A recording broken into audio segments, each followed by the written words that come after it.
Telugu cinema దర్శకుడు Hollywood ను తలదన్నేలా తీసిన ఈ మూవీపై సర్వత్రా చర్చ జరుగుతోంది. ఎంతలా అంటే ప్రభాస్ కోసం మూవీకి వెళ్లిన నార్త్ వాళ్ళు కూడా దర్శకుడు ఎవరని మాట్లాడుకుంటున్నారు. ప్రభాస్ కు దేశం మొత్తం ఫ్యాన్స్ ఉన్నారు. ఆయనకు ఉన్న మార్కెట్ గురించి ప్రత్యేకంగా చెప్పనక్కర్లేదు. హోల్ కంట్రీలో అన్ని రాష్ట్రాల్లో ఫ్యాన్స్ తో పాటు బిగ్ మార్కెట్ ఉన్న స్టార్ హీరో. కానీ సినిమా చూశాక మాత్రం వావ్, ఈ సినిమా తీసిన డైరెక్టర్ ఎవరని అంతా ఇంటర్నెట్ లో వెతుకుతున్నారు.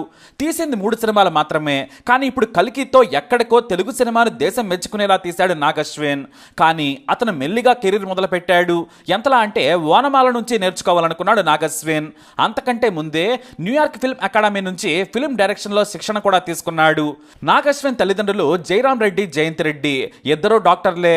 హైదరాబాద్ ఎస్ఆర్ నగర్ కి దగ్గరలోని కళ్యాణ్ నగర్ లో వీరికి పెద్ద హాస్పిటల్ ఉంది. ఇక నాగ్ అశ్విన్ సోదరి నిఖిలారెడ్డి, ఈమె కూడా డాక్టరే. నాగ్ అశ్విన్ తండ్రిది తెలంగాణలోని నాగర్ కర్నూల్, తల్లి జయంత్ రెడ్డిది విశాఖపట్నం. అయితే నాగ్ అశ్విన్ ని కూడా డాక్టర్ గా చూడాలనుకున్నారు తల్లిదండ్రులు. హైదరాబాద్ పబ్లిక్ స్కూల్లో చదువుకున్న నాగ్ అశ్విన్ కు రాణా క్లాస్మేట్. నాగ్ అశ్విన్ పూర్తి పేరు నాగ్ అశ్విన్ రెడ్డి. ముద్దుగా అందరూ నాగి అని పిలుస్తుంటారు. చదువులో కూడా చురుకుగానే ఉండేవాడు నాగి.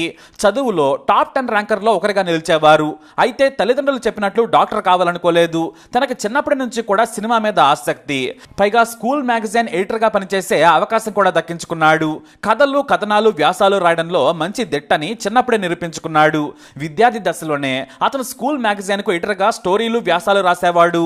ఓ టైంలో తన పాఠశాలలో బండరాలు పగలగొడుతూ చెట్లు కూడా నరికేస్తూ ఉంటే ఆ ఫోటోలు తీసి ఇక్కడ ఏం జరుగుతుంది, ప్రకృతిని నాశనం చేస్తుంది ఎవరు అని ఓ వార్త రాసి ప్రిన్సిపల్ కోపానికి గురయ్యాడు. అలాగే తల్లిదండ్రులకు కూడా ముందే చాలా క్లారిటీగా చెప్పారు ఆయన. నేను డాక్టర్ చదవను, సినిమా దర్శకుడిని అవుతానన్నారు. దీంతో సరేనన్నారు పేరెంట్స్. మణిపాల్ మల్టీమీడియా కోర్సులో చేరాడు. ఆ తర్వాత వీడియో ఎడిటింగ్ నేర్చుకున్నారు. అయితే సినిమాల మీద ఉన్న ఆసక్తితో నాగ్ అశ్విన్ ను అప్పటికే దర్శకుడిగా పేరు తెచ్చుకున్న శేఖర్ కమల దగ్గరకు తల్లిదండ్రులు పంపించారు. కానీ శేఖర్ కమల అప్పటికి బిజీగా ఉన్నారు. తర్వాత సినిమాకి తీసుకుంటానని చెప్పారు. అప్పటికే గోదావరి సినిమా షూటింగ్ మధ్యలో ఉంది. ఇంతలో మంచు మనోజ్ మూవీ నేను మీకు తెలుసా సినిమాకు అసిస్టెంట్ డైరెక్టర్ గా పనిచేసే తెలిసిన వారి ద్వారా అవకాశాన్ని అందిపుచ్చుకున్నారు. అయితే ఆ సినిమాకు గాను 4,000 రూపాయలు వచ్చాయి. అదే నాగ్ అశ్విన్ మొదటి సంపాదన. ఈ మూవీ పూర్తి కాగానే శేఖర్ కమల అవకాశం ఇచ్చారు. లీడర్, లైఫ్ ఈజ్ బ్యూటిఫుల్ సినిమాలకు ఏడీగా పనిచేశారు నాగ్ అశ్విన్. అంతేకాదు లీడర్ సినిమాకు తనకు తానుగా ట్రైలర్ కూడా కట్ చేశాడు. అది దర్శకుడు శేఖర్ కమలకు ఎంతో నచ్చింది. అదే ట్రైలర్ ను రిలీజ్ చేశారు ఆయన. అంతేకాదు షూటింగ్ చేసేటప్పుడు ఎంత క్లారిటీతో ఉండాలి, సీన్ ను ఎలా రాసుకోవాలి, రాసుకున్న సీన్ ను ఎలా తీయాలనే దానిపై పట్టు సాధించారు. అలాగే పెద్ద టీం ఉన్నా కూడా హడావిడి లేకుండా సినిమా ఎలా తీయొచ్చో శేఖర్ దగ్గర నేర్చుకున్నారు. అయితే స్నేహితుల ద్వారా యాడ్స్ తీసే అవకాశం నాగ్ అశ్విన్ కు దక్కింది. శేఖర్ కమల నుంచి నేర్చుకున్న పాఠాలతో యాదోంకి భరత్ అనే ఇంగ్లీష్ లఘు చిత్రాన్ని నాగ్ అశ్విన్ డైరెక్ట్ చేశారు. ఈ చిత్ర కథ నచ్చడంతో ప్రియాంక దత్ ఈ చిత్రానికి నిర్మాతగా పనిచేశారు. ఈ చిత్రం కాస్త కేన్స్ షార్ట్ ఫిల్మ్ కార్నర్ కోసం ఎంపికైంది. దీంతో నాగ్ అశ్విన్ జీవితం టర్న్ అయిపోయింది. నాగ్ అశ్విన్ పేరు వైజయంతి మూవీస్ అధినేత అశ్విని దత్ కు అప్పుడే తెలిసింది. ప్రియాంక కొన్ని యాడ్స్ ను తీసే క్రమంలో నాగ్ అశ్విన్ తో కలిసి పనిచేశారు. ఆ సమయంలోనే వారు సినిమా తీసే ఆలోచనలో ఉండగా కొత్త వారికి అవకాశం ఇద్దామనుకున్నారు. అప్పటికే శక్తి, బాణం సహా ఎన్నో సినిమాలు తీసి 100 కోట్లు నష్టపోయారు. దీంతో అశ్విని దత్ ఇక సినిమాలు తీయడం మానేశారు. చివరకు వరుస ఫ్లాపుల తర్వాత ఎవడే సుబ్రహ్మణ్యం సినిమా కథను నాగ్ అశ్విన్ కు వినిపించగా ప్రియాంకకు బాగా నచ్చింది. ఆ తర్వాత స్వప్న దత్ కూడా ఆ కథ నచ్చింది. మొత్తం స్క్రిప్ట్ ను రెడీ చేశాడు నాగ్ అశ్విన్. ఇదే కథను అశ్విని దత్ కు చెబితే సినిమాలు వద్దు, ఏమి వద్దు, ఇప్పటికే చాలా పోగొట్టారు, ఇంకేమి చేయకండి అన్నారు. వాస్తవానికి ఒక్క శక్తి సినిమా చాలు, మొత్తం ముంచేసింది. ఆ తర్వాత తీసిన ఏ సినిమా కూడా హిట్ కాలేదు. సినిమాలు మానేద్దామని అశ్విని దత్ చెప్పారు. అప్పటికే చిరంజీవితో, పవన్ కళ్యాణ్ తో తీసిన జై చిరంజీవ, బాలు సినిమాలు కూడా నష్టాలు మిగిల్చాయి. అయితే నాగ్ అశ్విన్ చెప్పిన కథపై ప్రియాంకకు, స్వప్నకు బాగా నమ్మకం ఉంది. చివరకు అశ్విని దత్ పెద్దలుడు భార్గవ్ ప్రసాద్ జోక్యం చేసుకున్నారు. ఆ కుర్రాడు బాగా చెప్పాడు, బాగా కథ రాసుకున్నాడు, నేను ఆల్రెడీ అడ్వాన్స్ కూడా ఇచ్చేశాను, కాబట్టి ముందుకెళ్లాల్సిందేనని చెప్పాడు. దీంతో అయిష్టంగానే ఎవడే సుబ్రహ్మణ్యం సినిమాకు ఒప్పుకున్నారు ఆయన. కనీసం కథ కూడా మొత్తం వినలేదు.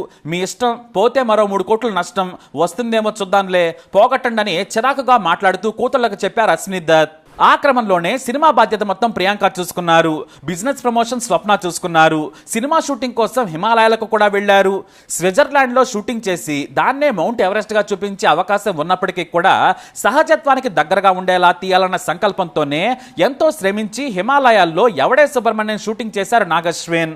అయితే మధ్యలో బడ్జెట్ పెరగడంతో అశ్విని దత్ జోక్యం చేసుకొని కాంప్రమైజ్ కావద్దు, మొదలుపెట్టిన సినిమాను వైజయంతి బ్యానర్ మీద నిలబెట్టేలా తీయమని ఫ్రీ హ్యాండ్ ఇవ్వడంతో ఊపందుకుంది. ఆ సినిమా షూటింగ్ సమయంలో ప్రియా నాగశ్విన్ ప్రేమలో పడ్డారు. అప్పటికే ప్రియాంకకు పెళ్లి సంబంధాలు కూడా చూస్తున్నారు. అప్పుడే నాగశ్విన్ తన మనసులోని మాటను చెప్పేశాడు. నాకు పెళ్లి సంబంధాలు చూస్తున్నారు, కానీ మీరు చేసుకునేలా ఉన్నారు కాబట్టి మీరంటే నాకు ఇష్టమని ఎవడే సుబ్రహ్మణ్యం సినిమా సమయంలోనే ప్రపోజ్ చేసేశాడు. అప్పటికే ప్రియాంక కూడా నాగశ్విన్ మీద మంచి అభిప్రాయం ఏర్పడింది. ఎందుకంటే నాగశ్విన్ మితభాషి, అతిగా ప్రవర్తించడు, మోడర్న్ లైఫ్ అంటూ పిచ్చిగా మాట్లాడు, అవసరమైన మేరకే తన పరిధిలో తాను ఉంటాడని ఆమెకు తెలుసు. ఇద్దరి ఆలోచనలే కాదు, వ్యక్తిత్వం కూడా కలిసింది. ఆమె కూడా ఎస్ చెప్పింది. ఇక ఎవడే సుబ్రహ్మణ్యం సినిమా విడుదలకు సిద్ధమైంది. తన తండ్రి అశ్విని దత్ను చూడమని కోరారు ప్రియాంక. నేను చూడను, నాకు భయంగా ఉందని చెప్పారు ఆయన. అయితే అప్పటికే ట్రైలర్ చూశారు, బాగుందని అశ్విని దత్కు తెలుసు. అయినా వరుసగా 10 ఏళ్ల పాటు ఫ్లాపులు చూసి 100 కోట్లు పోగొట్టుకోవడంతో నిరాశలో ఉన్నారు ఆయన.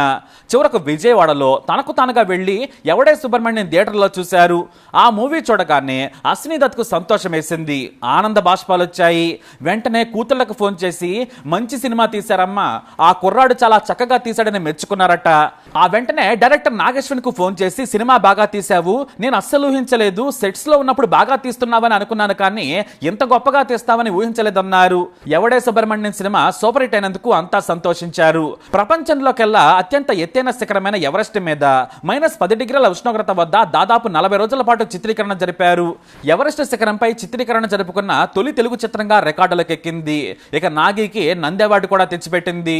ఇక ఆ సమయంలోనే ప్రియాంక తన తండ్రికి ప్రేమ విషయం చెప్పింది. ఆయన మొదట ఒప్పుకోలేదు, ఎందుకంటే దత్తు గారికి కాస్త క్యాస్ట్ ఫీలింగ్ ఎక్కువ. కానీ ఈ రోజుల్లో అందరూ పెళ్లి చేసుకుంటున్నారు కదా అనుకున్నారు. ప్రియాంక తను నాగశ్విని తప్ప ఎవరిని పెళ్లి చేసుకోనని చెప్పడంతో సరేనన్నారు. ఎందుకంటే అప్పటికే పెద్ద కూతురు కూడా ప్రేమ వివాహం చేసుకుంది. ఇద్దరు కుల పట్టింపులు లేకుండా ప్రేమించి చేసుకున్నారు. అలా సినిమాను ప్రేమను ఒకేసారి ఎవడే సుబ్రహ్మణ్యం సినిమా షూటింగ్ సమయంలోనే ఎంచుకున్నారు. ఇక ఆ తర్వాత నాగశ్విన్ రాకతో నిజంగానే అశ్విని దత్ అదృష్టం కూడా మారిపోయింది. మహానటి సినిమాతో గొప్ప హిట్ కొట్టారాయన. ఎంతలా అంటే వైజయంతి మూవీస్ బ్యానర్ మళ్లీ నిలబడింది. 10 ఏళ్ల పాటు 100 కోట్లు పోగొట్టుకున్న అశ్విని దత్ చివరకు సినిమాలు మానేశారు. కూతుళ్లు తీస్తామన్నా కూడా వద్దనే పరిస్థితికి వచ్చారు. కానీ నాగశ్విన్ కు రైటింగ్ లో ఉన్న పట్టుతో పాటు ప్రియాంక స్వప్నాల ప్యాషన్ వారిని ముందుకు నడిపించింది. మహానటి సూపర్ హిట్ కావడంతో మళ్లీ అశ్విని దత్ యాక్టివ్ అయ్యారు. అప్పుడే నాగశ్విన్ ప్రియాంకలకు కొడుకు పుట్టాడు. నాకు మనవడినిచ్చావని అశ్విని దత్ ఎంతో మురిసిపోయారు. ఇక జాతిరత్నాల సినిమాకు సరదాగా director Anudeep KV comedy style చూసి నిర్మాతగా మారిపోయారు నాగశ్విన్. ఆ సినిమా కూడా సూపర్ హిట్ అయింది. ఆర్థికంగా నిలదొక్కున్నారు. అయితే తర్వాత ఏ సినిమా తీయాలి అనేదే ఇక్కడ ప్రశ్న. ఎన్నో కథలు రాసుకున్నా కూడా ఏవి కూడా నాగశ్విన్కు నచ్చడం లేదు. అలా కథలు రాస్తున్న సమయంలోనే మహాభారతానికి సైన్స్ ఫిక్షన్ జోడించి రాసుకున్న కథే కల్కి. కానీ ఈ సినిమాకు భారీగా ఖర్చు అవుతుంది. మొదట 400 కోట్లతో సినిమా తీయాలనుకున్నారు. చివరికి అది 600 కోట్లకు చేరింది. ఎందుకంటే ప్రభాస్ మార్కెట్ మరింత పెరిగింది. రెమ్యూనరేషన్లకే దాదాపుగా 200 కోట్లు వెళ్ళినట్లు టాక్. అయినా కూడా 5 ఏళ్ల పాటు రాసుకున్న కథకు ఓ రూపం ఇచ్చి ప్రాజెక్ట్ కేను మొదలు పెట్టారు. అయితే ఈ సినిమా కథకు ప్రభాస్ ఒప్పుకున్నారు, కానీ అమితాబ్ బచ్చన్ ఒప్పించాల్సి వచ్చింది. కథ ఆయనకు నచ్చడంతో చివరకు ఒప్పేసుకున్నారు. పైగా 4 నెలల పాటు ఈ సినిమా షూటింగ్ లో పాల్గొన్నారు అమితాబ్ బచ్చన్. ఆ తర్వాత అమితాబ్ ఎంట్రీతో దీపిక కూడా నటించేందుకు ఒప్పుకున్నారు. ఇక విలన్ గా కమల్ హాసన్ చేసేందుకు బ్రతిమలాడాల్సి వచ్చింది. చివరకు ఏడాది తర్వాత కమల్ గ్రీన్ సిగ్నల్ ఇచ్చారు. కల్కి మొదటి పార్ట్ లో ఆయన కనిపించేది కొద్దిసేపే అయినా సెకండ్ పార్ట్ లో కర్ణ వర్సెస్ కలి ఉండొచ్చు. అంటే కలియుగం కలిని చంపడంతో అంతమవుతుంది. కర్ణుడి రూపంలో వచ్చిన ప్రభాస్ అంతం చేస్తాడన్నమాట. ఆ సమయంలోనే కల్కి అవతారం కూడా కనిపిస్తుందనే టాక్ కూడా ఉంది. ఇప్పుడు కల్కి సినిమా సూపర్ హిట్ అయింది. అన్ని భాషల్లోనూ హిట్ టాక్ తెచ్చుకుంది. 600 కోట్లు పెట్టి తీశారు. ఖచ్చితంగా 1500 కోట్లు వస్తాయని అంచనాలున్నాయి. ఎందుకంటే హిందీ మార్కెట్ శాటిలైట్ కి అలాగే డిజిటల్ రైట్స్ కే కేవలం 200 కోట్లు వస్తాయి. అంటే భారీ లాభాలతో వైజయంతి మూవీస్ దశాబ్ద కాలం పాటు పోగొట్టుకున్న డబ్బంతా కూడా సంపాదిస్తుందన్నమాట. కానీ అసలు విషయం ఇది కాదు. ఇప్పుడు వచ్చే డబ్బుల కంటే కూడా దేశం మొత్తం నాగశ్విన్ గురించే మాట్లాడుకుంటుంది. ప్రభాస్ కోసం అందరూ ఈ సినిమాకి వస్తున్నారు. కానీ మూవీ చూసిన తర్వాత నాగశ్విన్ ఎవరు అని ఉత్తరాదిన వారు ఇంటర్నెట్ లో తెగ సెర్చ్ చేస్తున్నారు. ఇప్పుడు నాగశ్విన్ రాజమౌళి సరసన చేరారా అంటే ఆశ్చర్యమే లేదు. గొప్ప కథకు గొప్ప మేకింగ్ తో సినిమాను వావనేలా తీశారు. తెలుగు సినిమా సత్తాను మరోసారి ఉత్తరాది వారికి చూపించారని చెప్పొచ్చు. అయితే సెకండ్ పార్ట్ మరింత రసవత్తరంగా తీసేందుకు సిద్ధమవుతున్నారు నాగశ్విన్. ఇక సినిమా రిలీజ్ తర్వాత నాగశ్విన్ కొన్ని రకాల కథలు పోస్టులను అభిమానులతో పంచుకున్నారు. గ్రాండ్ గా నిర్మించిన ఈ సినిమా కోసం కల్కి టీం మొత్తం 4 ఏళ్ల పాటు కష్టపడింది. 2021లో హైదరాబాద్ లోని రామోజీ ఫిలిం సిటీలో ఏర్పాటు చేసిన ఫ్యూచరిస్టిక్ సెట్ లో ఈ సినిమా షూటింగ్ గ్రాండ్ గా ప్రారంభమైంది. అయితే తన చెప్పులు అరిగిపోయేలా ఈ సినిమా కోసం పనిచేశారని చెప్పేలా తన అరిగిపోయిన చెప్పులు ఉన్న ఫోటోలను పంచుకొని అభిమానులతో తన సంతోషాన్ని పంచుకొని సెలబ్రేషన్ చేసుకున్నారు నాగశ్విన్. అశ్విన్. తొలి చిత్రం ఎవడే సుబ్రహ్మణ్యంతో స్టేట్ అవార్డు దక్కించుకున్నాడు. రెండో సినిమా సావిత్రితో నేషనల్ అవార్డు కొట్టేశాడు నాగ్ అశ్విన్. ఇక మూడో మూవీతో ఇంటర్నేషనల్ అవార్డు అందుకోవాలని ఆశిద్దాం. ఖచ్చితంగా ఆల్ ది బెస్ట్ చెబుతాం. మరి కల్కిపై అలాగే ముఖ్యంగా నాగ్ అశ్విన్ పై మీ అభిప్రాయాన్ని కమెంట్ ద్వారా తెలియజేయండి. వీడియోని లైక్ చేయండి, షేర్ చేయండి, మా ఛానల్ని సబ్స్క్రైబ్ చేసుకోండి.